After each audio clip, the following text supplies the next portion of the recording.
Lalitpur live update. बड़ी खबर, ward फैने के पार्षद एक बार फिर विवादों में। ललितपुर के वार्ड नंबर फैने के पार्षद मनमोहन चौबे एक बार फिर विवादों में घिरते नजर आ रहे हैं। खुद को प्रभावशाली और दबंग बताने वाले चौबे साहब अक्सर धरने प्रदर्शन और सोशल मीडिया पर तीखे तेवरों से जनता और प्रशासन को गुमराह करने की कोशिश करते रहे हैं, लेकिन इस बार मामला कुछ ज्यादा ही गर्मा गया।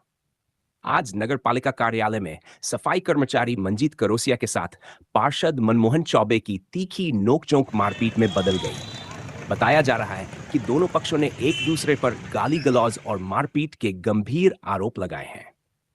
हैरानी की बात यह है कि पार्षद रहते हुए मनमोहन चौबे न सिर्फ प्रशासनिक अधिकारियों बल्कि सांसद और विधायकों को भी नहीं बख्शते और अब खुलेआम एक सफाई कर्मी से भिड़ गए। दोनों पक्षों ने कोतवाली ललितपुर में एक दूसरे के खिलाफ शिकायती पत्र भी दिया है। मनमोहन चौबे पहले से ही कई आपराधिक मामलों में घिरे हुए हैं और अब यह घटना उनके राजनीतिक चेहरे पर एक और दाग के रूप में जुड़ती दिख रही है। अब बड़ा सवाल यह है, क्या जिला प्रशासन निष्पक्ष जांच करते हुए सख्त कार्रवाई करेगा या फिर यह मामला भी ठंडे बस्ते में चला जाएगा? ललितपुर की सियासत में एक बार फिर गर्माहट आ गई है। मुझे वेतन प्रमाण पत्र की आवश्यकता थी। मैं नगर पालिका पहुंचा 12 बजे के आसपास। हमारे इंस्पेक्टर साहब नहीं तो मैं उनके इंतजार में रहा ऑफिस में। मनमोहन चौबे सारा शहर जानता है विवादित व्यक्ति है। उनसे हमारा कोई पहले से विवाद चल रहा था। उन्होंने हमारी खूब शिकायत की, हम पे जान से मारने का प्रयास भी किया अपनी लाइसेंसी बंदूक से। पूरे शहर को मालूम है मैं उसकी प्रताड़ना से तंग आके सुसाइड आत्महत्या कर रहा था। इसकी पुष्टि खुद मनमोहन चौबे ने कई बार बताया। पूरे समाज को मालूम है, पूरे शहर को मालूम है कि मैं उसकी प्रताड़ना से तंग आके आत्महत्या कर रहा था।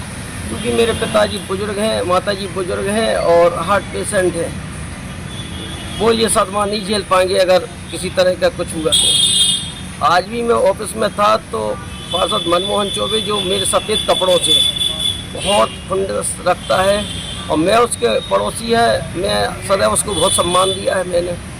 उसने मेरे चेहरे पे थूका। वो उधर पे बैठा था नीचे, मैं उधर से निकल थूक दिया। थूक के बस मैंने कुछ कहता, वो मारा पिट्टी करने लगा। मारा पिट्टी करके वो भागा। मैं उसके पीछे, मैंने सोचा मैं कोतवाली चला जाऊँ तो वो सीढ़ियों से गिरा भी, शायद बताते उसको चोट भी आई। और बेस वो बोला उसने खुद मुझे मारा, बहुत ही मारा। देखो आप यहाँ निशान भी है। और किसी ने जो उधर मौजूद थे उन्होंने बचाया भी मुझे। मनमोहन चौबे ने मुझे बहुत मारा और गाली गलौज की। मैं तरभंगी सबसे जिस तरह से वो बोलता है सब, जब वो माननीय विधायक जी, माननीय सांसद जी, माननीय जिलाधिकारी महोदय जी, माननीय पुलिस अधीक्षक महोदय जी और सब भ्रांत नागरिकों को आप उसकी सोशल मीडिया अकाउंट उठा लीजिए। जब उन्हें वो नहीं समझता तो हमारी हैसियत क्या? हम तो वैसे ही शोषित वंचित लोग हैं। सफाई कर्मचारी हमारी कोई उसके सामने हैसियत है ही नहीं। हमारा उससे कोई विवाद नहीं है, वो विवाद बनाए हुए था, बस ये मामला है।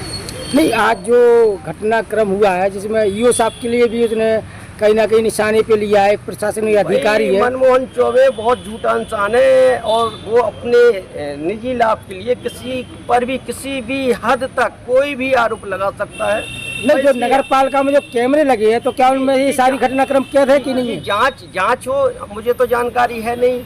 क्या है भाई, जांच हो, जांच कर ले। जो दोषी है उसको सजा दे। आप क्या चाहते हैं, आपकी क्या मांग है? उस पर कार्रवाई। उसने हमें मारा है और जलील के हम अपनी समाज का नेतृत्व करते हैं, कर्मचारी संघों का नेतृत्व करते हैं। जब हम जैसे व्यक्ति सुरक्षित नहीं है तो हमारे सफाई कर्मचारियों को तो कितनी दर मतलब कितनी उससे दिक्कत है। वो आए दिन आता है नगर पालिका, हम लोगों को गाली गलौज करता है, मार। कई इसके पूर्व में भी कई हुए, उस पर आपराधिक मुकदमा दर्ज है। लेकिन वो अपने बाहुबली टाइप का व्यक्ति है, अपनी पहुँच वाला व्यक्ति है, पैसे वाला व्यक्ति है, वो अपने आप को सुरक्षित कर लेता है। कहाँ चोटें आई हैं आपके लिए? हमें पीठ में आई, सर में। हम खुद बीपी पेशेंट है, हमें बहुत घबराहट हुई। फिर हमने घर से दवा मंगवाई, दवा खाई, थोड़ा सा रिलैक्शन हमारे। हम चाह रहे थे कि प्रार्थना पत्र दे के पुलिस हमें माननीय कोतवाल साहब से मिलना चाह रहे थे। प्रार्थना पत्र दे के हमारी डॉक्टरी करा ले। हमें भी अभी भी घबराहट महसूस हो रही है। हम बीपी पेशेंट है, हमें चक्कर महसूस हो रहे हैं, पीठ में है, पूरी शरीर में उसका कई बहुत लाते हैं जूता मारे। और कौन था उसके साथ में? उसके साथ में 8-10 लोग पहले से बैठे हुए थे, पहले से मौजूद थे उसके साथ में। कौन कौन थे वो? हम नहीं जानते हैं, नहीं जानते।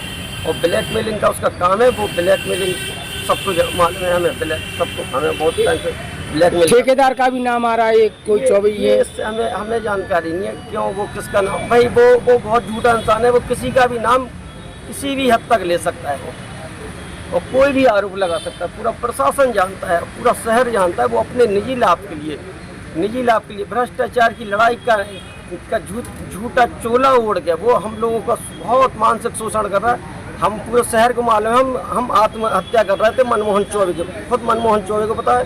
मनमोहन चौबे ने वीडियो भी बनाई थी, मैं सारे अधिकारियों को मालूम, मेरे कर्मचारियों को, पूरी समाज को मालूम।